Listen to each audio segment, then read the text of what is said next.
Pemirsa, KPK kembali memanggil 5 saksi dalam kasus dugaan gratifikasi Lukas NMB, termasuk anak dan istri Lukas NMB mangkir dari panggilan KPK. Keduanya menolak panggilan KPK sebagai bentuk protes karena rekening istri Lukas NMB dibekukan.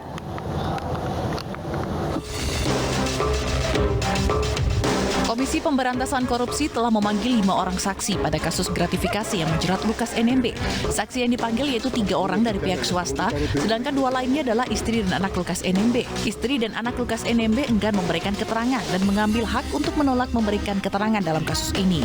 Sikap ini disebabkan karena KPK membekukan rekening istri Lukas NMB. Dan di antara saksi dimaksud benar istri dan juga anak tersangka LE.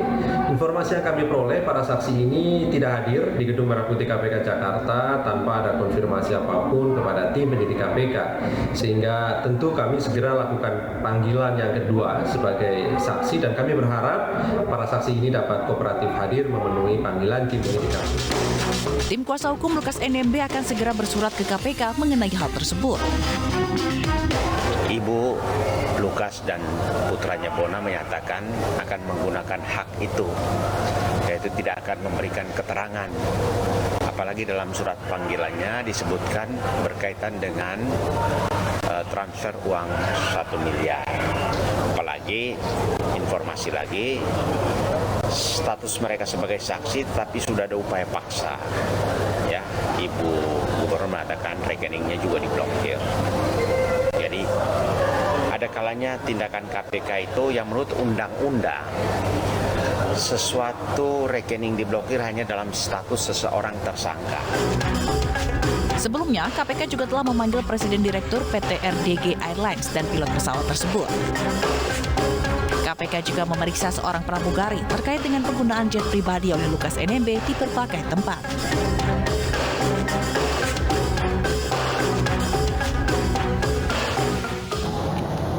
Dan pemirsa, untuk informasi terkini terkait kasus korupsi Lukas NMB, kita terhubung dengan Muhammad Ardiansyah di Jayapura, Papua.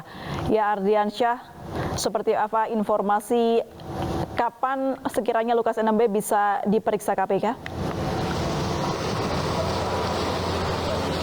Ya, April, selamat malam. Bahwa memang betul saat ini KPK terus mengupayakan untuk melakukan pemeriksaan terhadap Lukas NMB. Tadi juga kami tim kuasa hukum melakukan konferensi pers kepada wartawan di Papua, di mana pada siang tadi telah tiba di kediaman Lukas NMB, Kepala BIN Daerah Provinsi Papua, Mayor Jenderal TNI Purnawirawan Gustaf, di mana Kepala BIN ini tiba di kediaman Lukas NMB membawa pesan dari Ketua KPK Firly Bahuri terkait dengan pemeriksaan Lukas NMB sebagai saksi dalam kasus dugaan gratifikasi yang menjerat dirinya. Namun dalam pertemuan tersebut berlangsung singkat. Dalam pertemuan itu Lukas NMB secara langsung menjelaskan kondisi kesehatannya, bahwa selama kondisi kesehatan Lukas NMB saat ini sedang tidak sehat, dirinya enggan untuk melakukan pemeriksaan baik itu di Jakarta maupun di Kota Jayapura.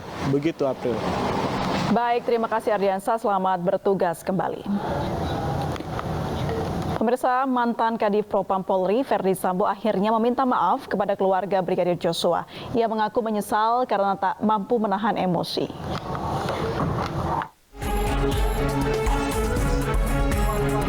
Usai diserahkan ke Kejaksaan Agung dalam pembunuhan Brigadir Yosua, Verdi Sambo menyampaikan permohonan maaf kepada Brigadir Yosua. Sambo mengaku menyesal. Ia menyebut terlampau emosi atas peristiwa yang terjadi di Magelang, Jawa Tengah.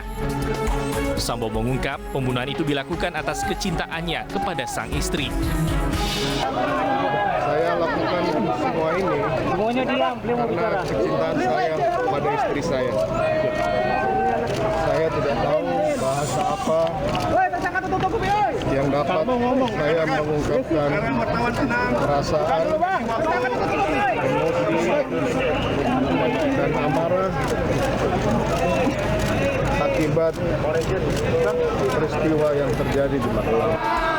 Kini publik menantikan sidang kasus pembunuhan Brigadir Yosua dan perintangan penyidikan yang akan digelar sekitar 14 hari setelah para tersangka diserahkan ke kejaksaan. Total 11 tersangka akan menghadapi dakwaan jaksa. Sementara itu, 73 jaksa dikerahkan untuk menangani kedua perkara.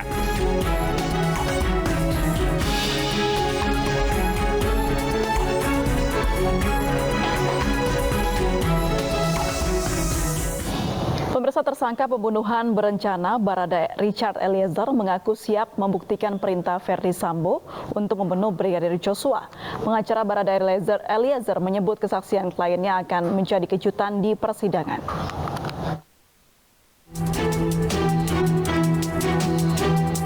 Lima tersangka pembunuhan berencana Brigadir Joshua, yakni Verdi Sambo, Putri Chandrawati, Barada Richard Eliezer, Bribka Riki Rizal, dan Kuat Ma'ruf telah diserahkan polisi ke Kejaksaan Agung.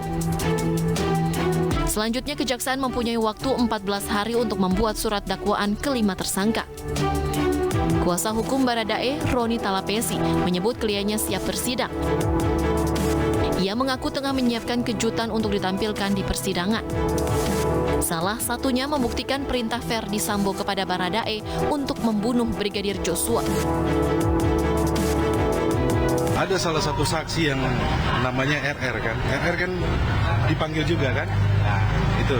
RR dipanggil kemudian diperintah kan. Dari situ saja kronologisnya sudah sangat jelas. Tapi untuk bagian dari klien saya itu nanti kita sampaikan di pengadilan ya. Kita ada beberapa bukti yang akan nanti kita sampaikan di pengadilan.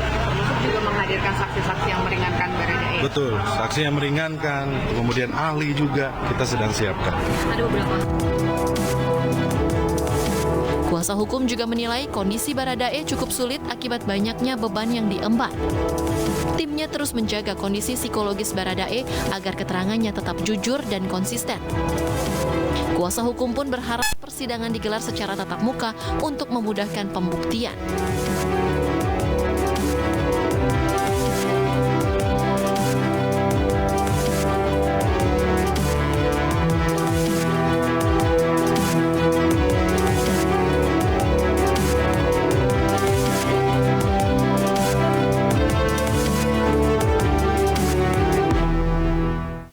Pemirsa, Rizky Bilar mangkir dari pemeriksaan perdananya terkait kasus kekerasan dalam rumah tangga terhadap istrinya Lesti Kejora. Kami kembali usai jeda berikut ini.